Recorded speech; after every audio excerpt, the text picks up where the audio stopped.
আমরা এখন যে কাবাটাকে দেখি এটা হচ্ছে স্কয়ার আকৃতির। স্কয়ার মানে কি? বর্গাকৃতি, তাই তো?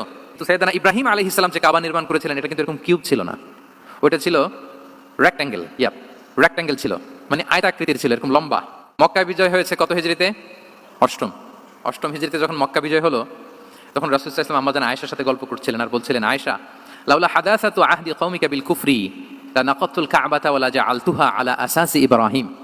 আয়েশা, তোমার এই মক্কাবাসী, তোমার এলাকার লোকজন যদি একটা কেওস সৃষ্টি না করতো তাহলে কাবার যে আসল শেপ, আমি ওই আসল শেপে এটাকে ফেরত নিতাম, কিন্তু নিতে গেলে এখন একটা ঝামেলা বাঁধবে, এজন্য নিব না। ব্যাপারটা হচ্ছে আমরা এখন যে কাবাটাকে দেখি এটা হচ্ছে স্কয়ার আকৃতির। স্কয়ার মানে কি? বর্গাকৃতি, তাই তো? বর্তমান কাবা কোন আকৃতির বলেন তো? একটা বড় কিউবের সাইজ না? দূর থেকে দেখলে মনে হয় একটা বড় কিউবের সাইজ, কিউবের আকৃতি মানে স্কয়ার, চতুর্ভুজ।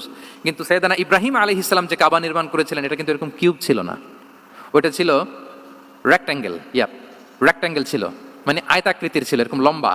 এই যে টেবিলটা যেরকম, টেবিলের যে শেপ এরকম ছিল, এরকম লম্বা কাবা ঘর ছিল আয়তাকৃতির। কিন্তু এখন এটা কমে স্কয়ার আকৃতির হয়ে গেছে। এর কারণটা কি? কাবা একবার ওখানে অগ্নিকাণ্ড ঘটার কারণে ধ্বংস হয়েছিল, ফলে কাবাকে আবার রিনোভেশন করা লেগেছিল, পুনর্নির্মাণ।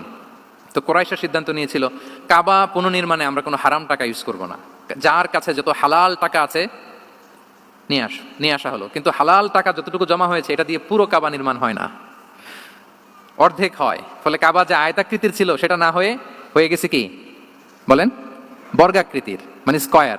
ওই স্কয়ার কাবাই আজ পর্যন্ত রয়ে গেছে। কিন্তু ওই যে আয়তক্ষেত্রের যে শেপের মধ্যে যতটুকু জায়গা বাকি ছিল ওইখানে দেখবেন একটা ক্রিসেন্টের মতো আছে, হেজরে ইসমাইল, হাতিমে কাবা বলে। ওইটার ভিতরে নামাজ পড়া আর কাবার ভিতরে নামাজ পড়া একই হুকুম।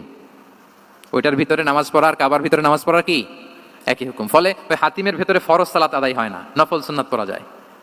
এমনকি কাবার ভেতরেও ফরজ সালাত আদায় করলে আদায় হবে না, কারণ নামাজের ফরজের মধ্যে একটা ফরজ হচ্ছে ইলা জিহাতিল কাবা, টু দ্য ডাইরেকশন অফ কেবলা। আপনার কেবলা মুখী হইতে হবে না, আপনি তো কাবার ভিতরে ঢুকে গেছেন, এখন কাবা কোন দিকে? কাবা তো নাই, বের হইতে হবে, বের হয়ে কাবা মুখী হলে সালাত হবে। I think you got the point.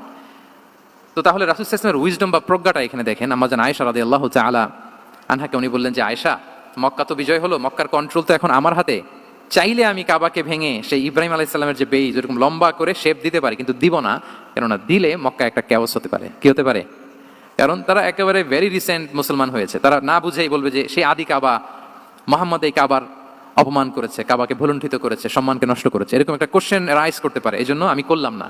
সুবহানাল্লাহ, দিস ইজ কল্ড উইজডম। এটাকে কি বলে? প্রজ্ঞা। এটাকে প্রজ্ঞা বলে।